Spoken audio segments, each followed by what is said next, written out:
If you don't do this before you launch and you wait until after you launch and you're actually in the thick of making sales and you're in the thick of trying to service customers and you're in the thick of trying to collect your money and you're in the thick of trying to pay bills, you are going to be constantly stressed and constantly trying to put fires out that don't even need to exist.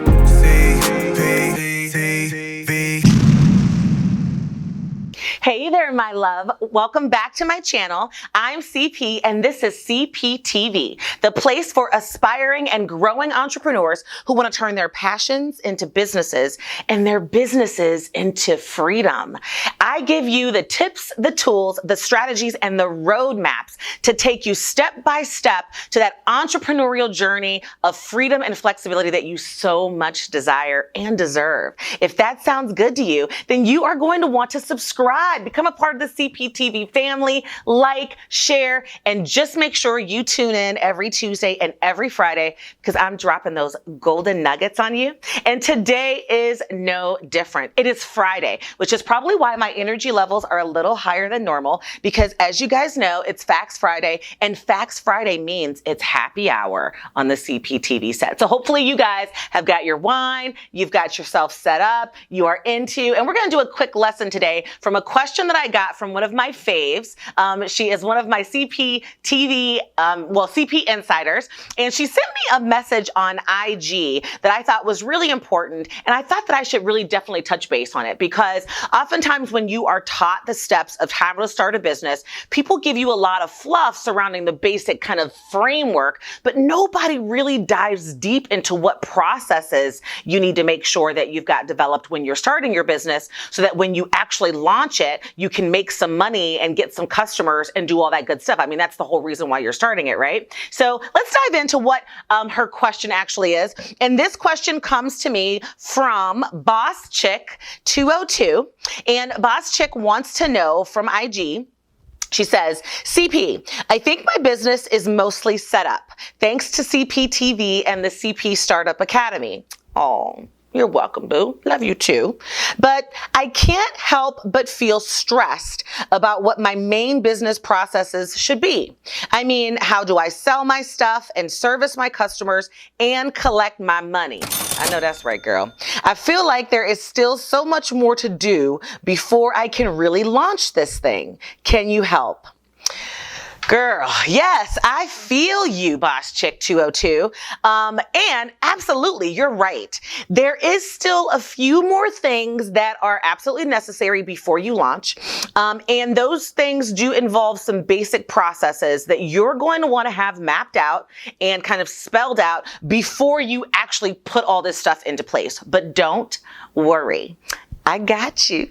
I'm going to break it down into the primary 4 processes that I think you really do need to have your business processes in place before you launch when you are starting your business. So let's get to work.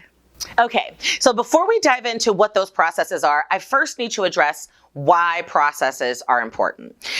Those of you out there who have worked with me or who are a part of my CP Insiders group, you know how I feel about processes and systematizing everything. My brain just kind of works that way. And processes are critical, and it's probably one of the biggest reasons why businesses fail in their first 2 to 5 years. It's because the business owner themselves has not created any concrete processes or step-by-step ways to get things done. Now, if you are a fan of CPTV, you know I am all about my steps. And so you can imagine that I am very focused on creating step-by-step processes in my businesses. And there's a number of different reasons why creating those processes are significant. First, creating a process really does describe how things are done. And when you're actually sitting down and going through the process of writing out the steps that it takes to get something done, it forces you as a business owner and as a CEO to step out of the technician role, meaning doing the day-to-day functions of your business, and step into the CEO role. And that CEO role is that visionary role. It's that person who comes up with the ideas and the strategies. When you are forced to sit down and think about the steps that it takes to get something something done, you are in that visionary strategic role and you are being the CEO. You have to be the CEO for every little thing that goes on in your business. Otherwise, you will always be doing the work. One of the biggest reasons why processes are significant is because it forces you to be the CEO and think through how you want things done in your organization. It ensures that the stuff that you are doing, regardless of what aspect of your business it's addressing, that they're done efficiently and that they're done effectively. And the third biggest reason is because if you don't write it down and create the process, you'll never, ever, ever be able to delegate it to anybody else. And if you're one of those entrepreneurs out there that's telling me, I am so tired, Cheryl, of working 16-hour days, and all I did was really, instead of creating a business or an entrepreneurial opportunity, I just created another job for myself, a job that I make very little money in and that I'm doing all the time. 9 times out of 10, I can tell you when I hear that, it's because you don't have any processes, because you can't hire somebody or bring somebody onto your team, give them that process to do unless you're actually giving them the process to do. Now, I have made the mistake in my business of not creating processes surrounding specific things.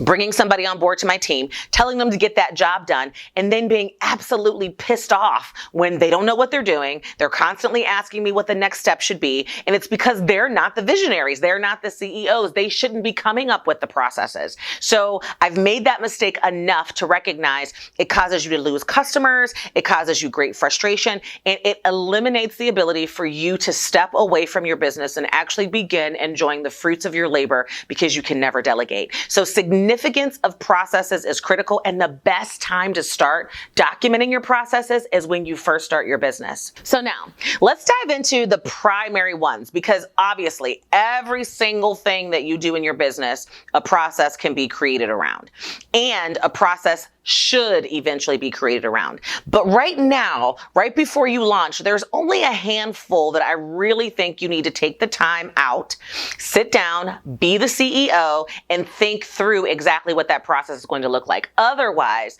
when you get on the other side of this launch, you are going to have hell to pay. You're going to be in a very reactive state, and you are going to be stressed out and putting out a lot of fires. So the primary ones, and there's still others, don't get me wrong, but the primary processes that I want you to focus on jotting down and creating the step-by-steps are these. First, all of your marketing processes. Second, all of your sales processes. Third, all of your customer onboarding and service processes. And fourth, you need to create a couple of operational processes. Yes, I broke those down. So let me dive a little bit deeper into what I mean in each of those areas, just so that you have a better idea of what within those that you really do need to kind of begin to sit down and hash through. So first, your marketing processes. Obviously, marketing processes is something that you absolutely want to have spelled out. Why? Because marketing is how you create your products and your services, but also how you bring in your leads, or the people who are ultimately going to become clients for you and actually buy or purchase your products. So if you don't have a real true step-by-step or a marketing strategy in place, then it's going to be very difficult for you to do so. I actually had a coaching call with a group that I'm contemplating putting together a group coaching program for. And the number one concern of these 10 folks was, I just don't have a nice pool of leads in order to continue to draw from, to sell new things to. And a big part of that, after we went through a bunch of questions, was me recognizing they've got zero marketing strategy and zero marketing processes in place. Now, there's a number of different reasons why. They just don't know, they just don't understand, and there's lots of things that they haven't been exposed to yet, which is kind of my job as their coach, right? But ultimately, creating those initial marketing processes and that marketing strategy is going to be critical before you launch, because after you launch, you're going to need to continue to market. You're going to need to continue to put your business out there, and you have to know what the steps are going to be involved in that in order to do it successfully. Second, your sales process. It's kind of a no-brainer in my mind, but I want to make sure I address it. So many people spend a lot of time trying to figure out what they're going to sell or how much they're going to sell it for, but they have no idea how they're going to sell it. You really do want to sit down and come up with a very specific sales process that you are going to use in order to get a prospect or a lead all the way to actually being a purchasing customer. And that means it's going to involve a step-by-step process. For instance, when I was in the insurance industry and we had our insurance agency, our sales process was very specific. And I knew what the steps were in the process that we tweaked over time that I was able to train my sales team and my sales managers on, because I sat down in the very beginning when it was just me as a solopreneur and said, this is the sales process that I am going to utilize, that I'm going to focus on perfecting before I bring anybody else on board. And so it had steps in it. It had, an initial appointment was being set, and then I would talk to the decision maker, and I would do an employer presentation, and then I would do a proposal. I would send that out. I would come back, do an employee presentation, and enroll their employees. So it was like, step by step. This is what my sales process looks like. Now, you need to map that out too, because you'll then know within that sales process if you need to add technology, or if there's an email sequence, or if there's a video sequence, or whatever it is, especially now in digital marketing world, you need to have an idea of what the steps look like so you know what you've got to incorporate into those steps. But if you don't already know what's going to happen when a lead comes into your funnel and the steps that you are going to take to get them out from being a lead all the way to being a customer, when you launch, you're going to end up with 0 customers, because you may have a ton of leads, but you won't know what to do with them after they get into that funnel. So take the time in the very beginning before you launch to figure out what the steps are going to include after someone becomes a lead for you, how you're going to actually get them to being a paying customer. The third process that I really want you to sit down and think about is your customer onboarding and what your service process is going to look like. Now, it's really important that you have and develop a program around a pretty impactful and amazing customer experience, because a part of growing a business isn't just about bringing in new money. It's also about retaining the money that you have. You can't grow by 10%, 20%, 30%, 50%, 100% in a year if you aren't retaining the sales that you've already achieved. And it's going to cost you a lot more money and be a lot harder to get a new customer than it actually is to maintain a customer.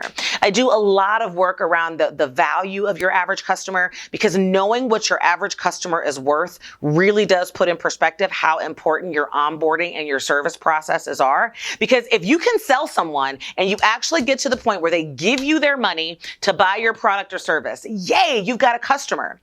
But then what? How do you get them on board to using your product or service? How do you get the product or service to them? How do you mandate that they go through a process to use your product or service so that they don't come back requesting a refund, or that they actually make referrals, give you some great testimonials, give you some great feedback, and send other people your way? So spend some time figuring out what you're going to do once someone actually buys what you're selling, and how you're going to get them to the point where they are a happy customer that will then ultimately become a raving fan and continue to push your business up that mountain of wonderfulness that we're trying to get you to. And the fourth type of process that I really want you to focus on developing and creating are a couple of operational processes. And some people call them operational, some people call them administrative. I always say operational because it kind of is your overall organization. And the two that I really want you to think about jotting down and figuring out what those steps are going to look like for your business in that operational process is billing and receivables. So how do you handle getting your money from your client, receiving checks in if you're invoicing, and handling refunds? That's really important. That's immediate before your launch. And the second is accounts payable. What does your process look like to pay your vendors, pay your bills, pay for your inventory, pay for whatever it is that you need in order to be able to continue to deliver your product and your service? So there's lots of other operational processes that as your business continues to grow, you're going to want to continue to develop and create. But just before your launch, the only two that I really want you to try to figure out and spend some time thinking about is receivables, how you get your money, and payables. How do you pay people so that you can continue to deliver your product and service? Those are critical and step by step. So the next question that I always get from people is how? How do I create all these processes, CP? Well, I have a whole nother video that I'll link to up here that talks about how to begin to document your standard operating procedures. It's got a great little worksheet with it as well that helps you kind of think through it. But ultimately, the first step in actually coming up with what those processes look like is just to sit and think.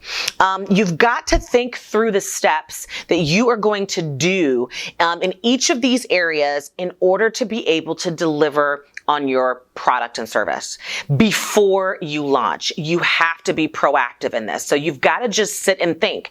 Now, as you're thinking, you're going to be automatically, you're going to go to Google, you're going to do some research, you're going to check out your competition, you're going to go back to your customer pain points, you're going to do all these different things to really come up with what that process should look like. But the first step is just sitting and thinking. There isn't a magic wand out there. There isn't somebody out there who's already thought of everything that you need to do for your unique business and your unique service proposition. So ultimately, you got to sit and think. This again is that moment that I was talking about before where you've got to stop being in your business and take some time to mandate yourself sit on the outside and work on your business. But that's really how you do it. You just kind of sit and you think. So now, my love, you should have a really good idea of what exactly it is that you are going to do before you launch when you make that first sale. Because that's the most important piece, right? If you don't do this before you launch and you wait until after you launch and you're actually in the thick of making sales and you're in the thick of trying to service customers and you're in the thick of trying to collect your money and you're in the thick of trying to pay bills, you are going to be constantly stressed and constantly trying to put fires out that don't even need to exist. So now you've got them all laid out, your basic 4 that we just talked about. Those are the only ones I want you to worry about before you launch. Go ahead, take a deep breath. You've got them written down. You are ready to launch. I am ready for happy hour. We are ready to move onward and upward. So that's it. If you like this, please don't forget to subscribe. Hit that like button for me. Hit that notification bell so that you can always be alerted when we actually add to our CPTV episodes. And it is Friday, so get out of there. I will meet you over at happy hour. And until next time, my loves, mwah, see you on Tuesday.